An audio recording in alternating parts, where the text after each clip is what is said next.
तो वापस देखते हैं हेमलेखा और हेमचूड़ की बातचीत को। बहुत ही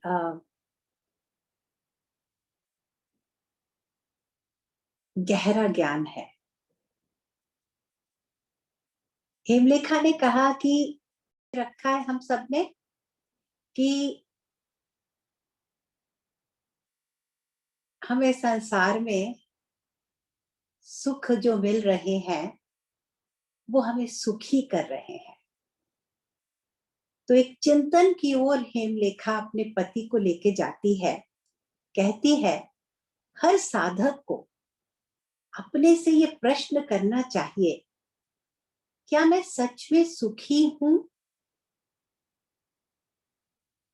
और इसी से वो जीवन के यथार्थ को जान पाएगा। हम सब इस प्रश्न से भागते हैं, हम छिप जाते हैं क्योंकि ये प्रश्न हमें डराता है। हेमलेखा ने कहा कि आप औरों की बात क्या करते हैं? आपके जो पिता हैं, इतने बड़े राजा हैं, उनके पास कौन सा सुख नहीं है दुनिया का? संतान का सुख है, इतना बड़ा राजपाट है, सब कुछ है जो पूरा संसार किसी एक व्यक्ति को दे सकता है। वो सब होने के बावजूद वो हर समय चिंता में क्यों रहते हैं? किसी ना किसी सोच ने उनको पकड़ के रखा हुआ है। और इसके विपरीत भी संसार में देख सकते हैं, कुछ ऐसे व्यक्ति होते हैं जिनके पास कुछ नहीं होता पर वो चिंता मुक्त होते हैं। उन्हें किसी चीज का सोच नहीं, कोई चिंता नहीं, कोई परेशानी नहीं।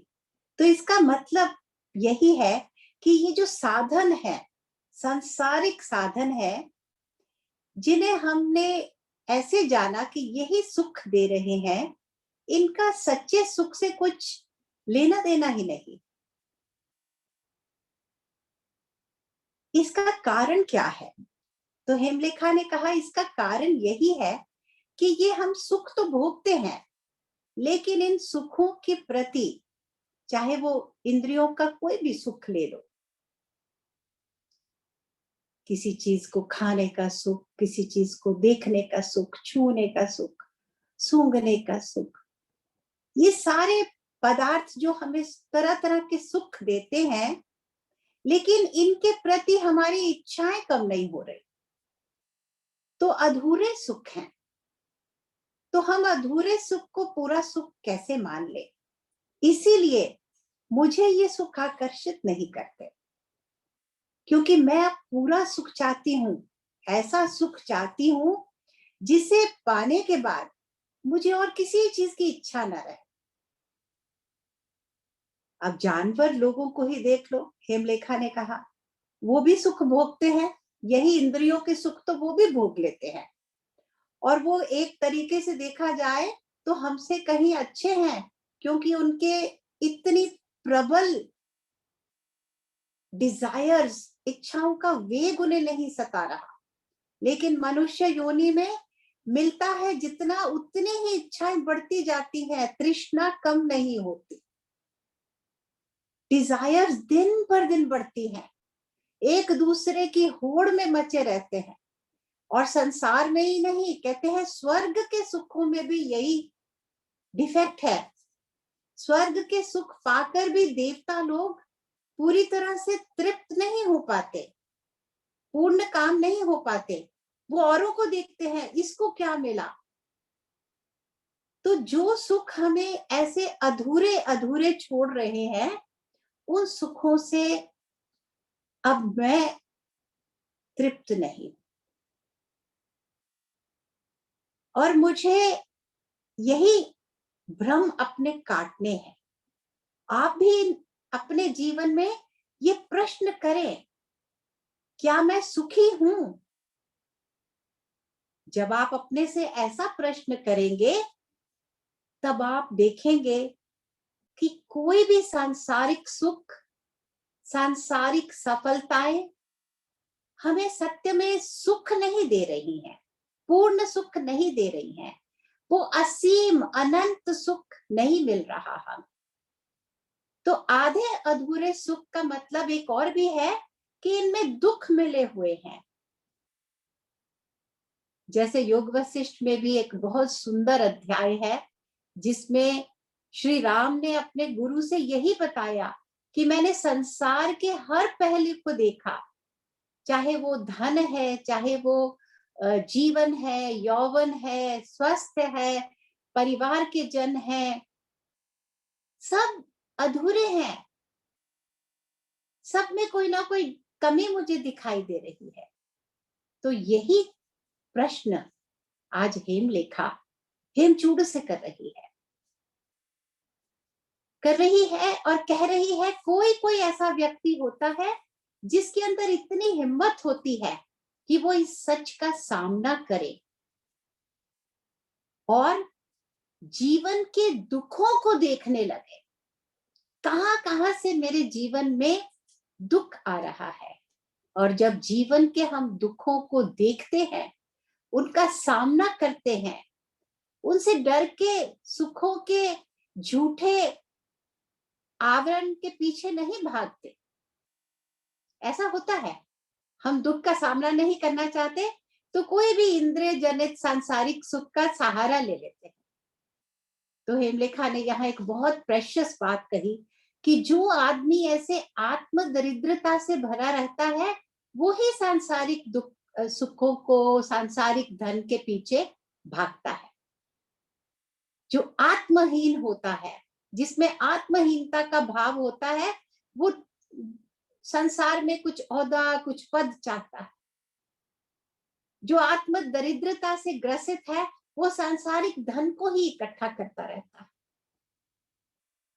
कोई कोई ऐसा होता है जो सच को पकड़ना चाहता है। तो हेमलेखा ने यहाँ पर हमें दो अहम बातें कही है। एक कहा कि हमें सबको ये प्रश्न अपने से करना है, इस प्रश्न की भूमिका ही हमें जीवन के यथार्थ सुख की ओर बढ़ाएगी। क्या मैं सुखी हूं? और दूसरा, अपने जीवन में जहां जहां से हमें दुख मिल रहा है, उस दुख का डरना नहीं, उससे उसको सामने आंखें मिलाकर उसको देखना है। जैसे ही हम ये करते हैं, दुख का क्षय होने लगता है। जैसे ही हम ये देखने लगते हैं कि सांसारिक सफलता, सांसारिक सुख ये भ्रम है, इनमें कुछ सत्य नहीं है, ये और कुछ नहीं, मेरे को आत्मघात के अलावा कुछ नहीं कर रहे। मैं जिसे आत्मा की तलाश है, मैं जो आत्म स्वरूप का दर्शन चाहता हूं, ये सुख मुझे भटकाएंगे।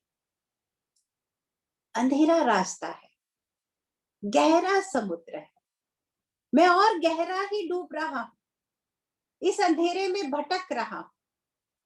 तो मुझे रास्ता कौन दिखाएगा? मेरा अपना चिंतन, मेरी अपनी दृढ़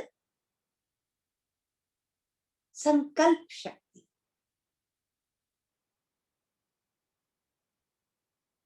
तो जैसे ही हम दुखों से डरना छोड़ देते हैं, दुखों की सही पहचान करते ही हमारे अंदर एक आत्म शक्ति जागने लगती है। उस आत्म शक्ति के प्रकाश में हमें सच दिखाई देने लगता है, हम उसकी ओर बढ़ने लगते हैं। कहते हैं आत्म बल से बड़ा कोई बल नहीं।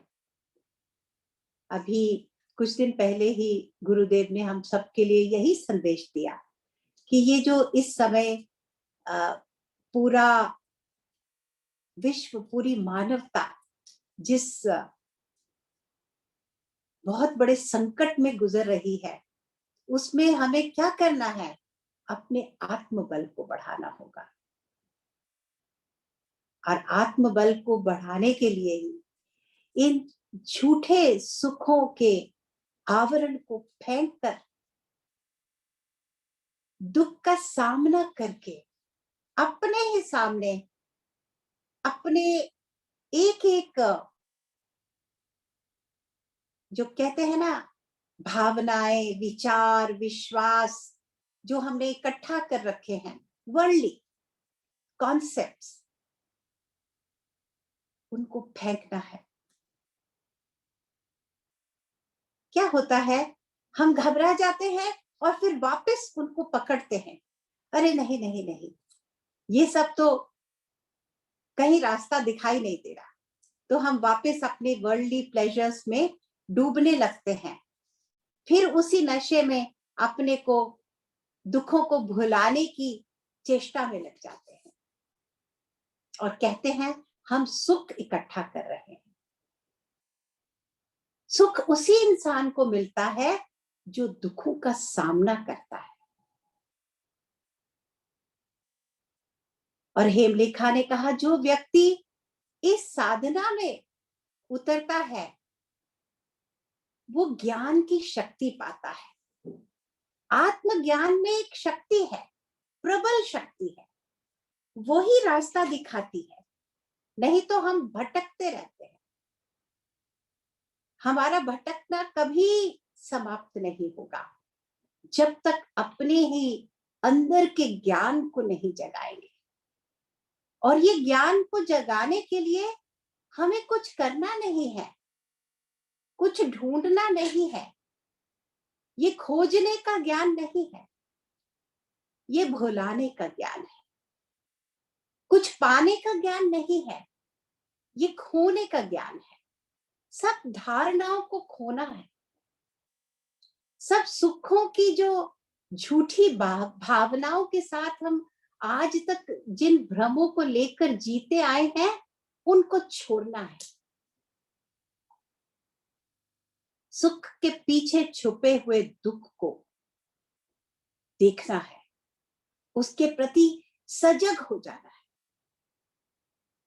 तो ऐसे ज्ञान की शक्ति जागेगी। उस शक्ति के द्वारा ही हम जीवन के सच को, उसका सामना कर सकते हैं।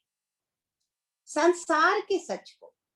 संसार ही हमें डरा रहा है, संसार ही हमें लुभाता है। और यहां सब कुछ अनिश्चित है, सीमित है।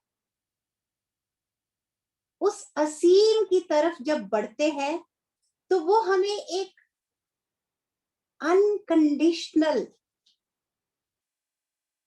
कंटेंटमेंट, पीस, स्ट्रेंथ, जॉय अपने आप ऊपर उठ के आता है। गौतम बुद्ध को भी जब ज्ञान हुआ तो किसी ने उन्हें पूछा कि आपने जब आत्मज्ञान हुआ तो आपने क्या पाया? तो उन्होंने कहा, कुछ नहीं पाया, जो मेरे पास था बस वो मैंने खो दिया।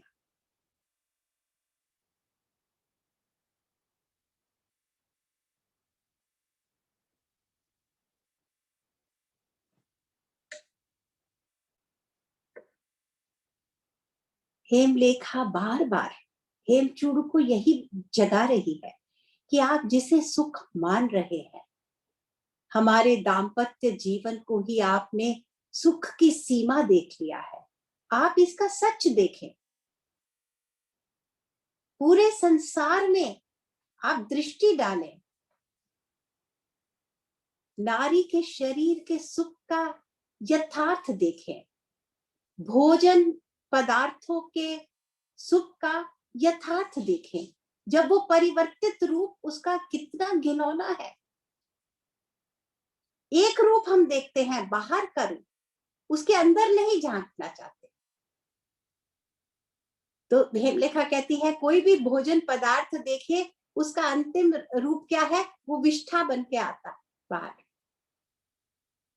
जिसके प्रति मन इतना लालायित रहता है, एक नारी के शरीर के प्रति मन इतना लालायित रहता है, हमें लगता है क्योंकि वो सुंदर है इसलिए हमें सुख दे रहा है।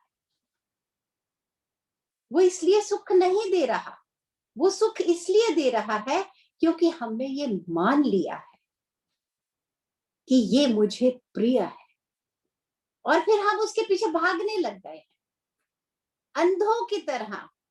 अंधेरे जंगल में भागते भागते क्या हाथ आएगा।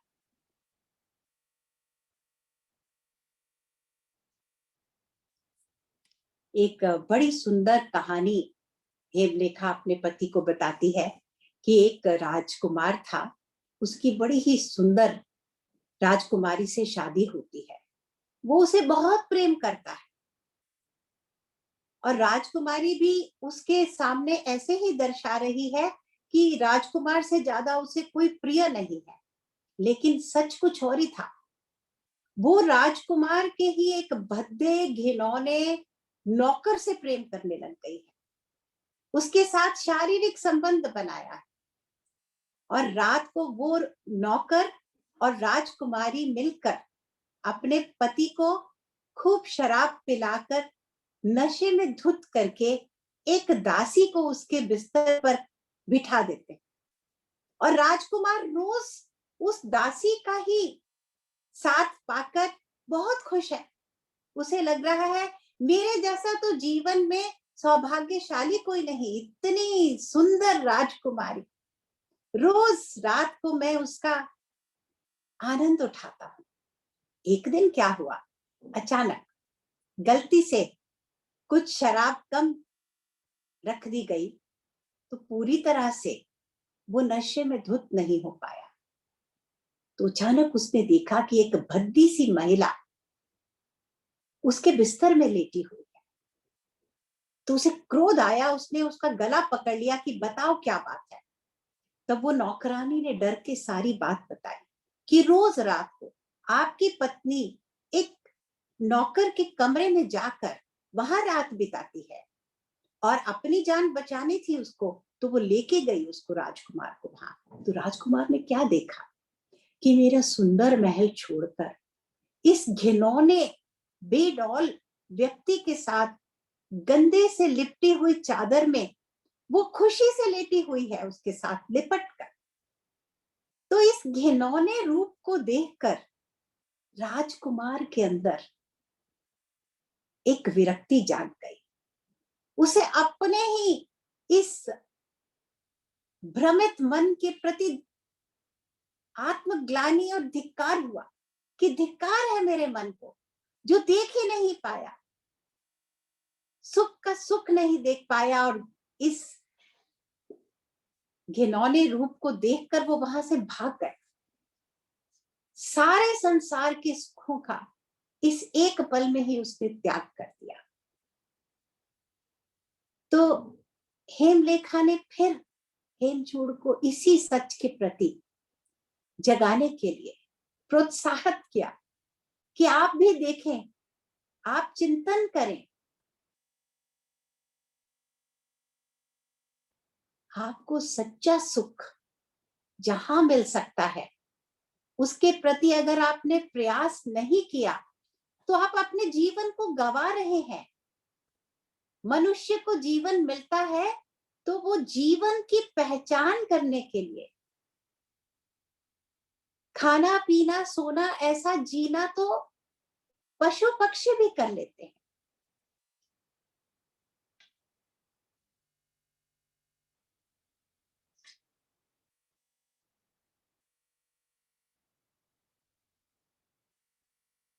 ऐसा नहीं है, हेमलेखा ने कहा ऐसा नहीं है कि हमारे ये सुखों के प्रति कोई मेरे अंदर द्वेष भाव है। मैं लेकिन जब तक सच्चे सुख को नहीं पाती मेरा चिंतन चलेगा। तो ये एक बहुत सुंदर जीवन जीने की कला है कि दृष्टि निर्मल होनी चाहिए। शुद्ध मन ही सच्चे ज्ञान को पा सकता है। हमारे मन की शुद्धता तभी होगी जब ये इच्छाएं जो सीमित व्यक्ति, वस्तु, परिस्थिति, इन सब के लिए जो ये सीमित सुख हैं, इनके प्रति, इनके सच को हम पहचाने और विरक्ति का भाव जागे। नहीं तो क्या है, इस ज्ञान शक्ति को हम पा नहीं सकते, क्योंकि हमारे को इतनी इच्छाओं ने ग्रसित कर रखा है, हमारे मन को दुर्बल कर रखा है। हम अपनी ही शक्ति को नहीं पहचान पाते। एक इच्छा जागती है, वो पूर्ण होती है तो 10 इच्छाएं और पकड़ लेती हैं, तो मन पे हावी है। इच्छाओं के भार से हमारा मन दबा पड़ा है, तो शुद्धता की ओर नहीं जा रहा। शुद्ध मन पाने के लिए इन इच्छाओं के प्रति रिक्त हो जाना है। इनके लिए एक एक इच्छा का त्याग हो जाए। चिंतन की पैनी दृष्टि डालने के बाद ऐसा वैराग्य जो विवेक से पैदा हो, तब जो शून्य भाव जागता है, उसमें हमारा शुद्ध चैतन्य जो त्रिपुरा ही है, हमारी आत्मा, हमारा चैतन्य, यही देवी त्रिपुरा है, ये जागृत हो जाए, हम उसके साथ एक हो सके।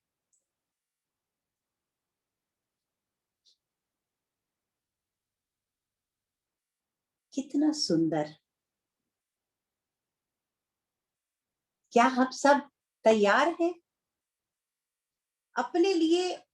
हम अपने ही भलाई के लिए क्या ये क्वेश्चन कर सकते हैं और इसका सामना करने के लिए तैयार हैं? तो हेमलेखा ने अपने सत्संग के द्वारा अपने ही पति को आत्मबल की ओर बढ़ाया है। इसीलिए दत्तात्रेय जी कहते हैं कि जीवन में बाकी सब घटनाएं वर्ल्डली होती हैं। जैसे कि हम इस संसार में आए, हमारी हेल्थ कैसी है, हमारा परिवार क्या है, हमारे पास कितनी वेल्थ है, हमारे अंदर कितने टैलेंट्स हैं, ये सब वर्ल्डली चीजें हैं। दत्तात्रेय जी ने कहा लेकिन एक घटना ऐसी है जो अलौकिक है, जो वर्ल्डली नहीं है। वो क्या है? जीवन में सतगुरु का संग पाना, जीवन में सत्संग का धन जिसको मिल जाता है, वो अलौकिक घटना होती है। वो तभी होती है जब कृपा बरसती है। जिस व्यक्ति के जीवन में अनुग्रह है, दैवी अनुग्रह है, उसके जीवन में सत्संग उसे उपलब्ध हो पाता है।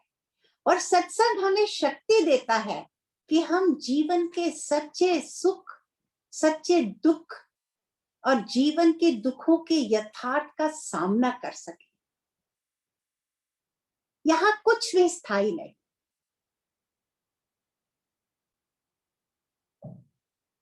इसका सामना करना है।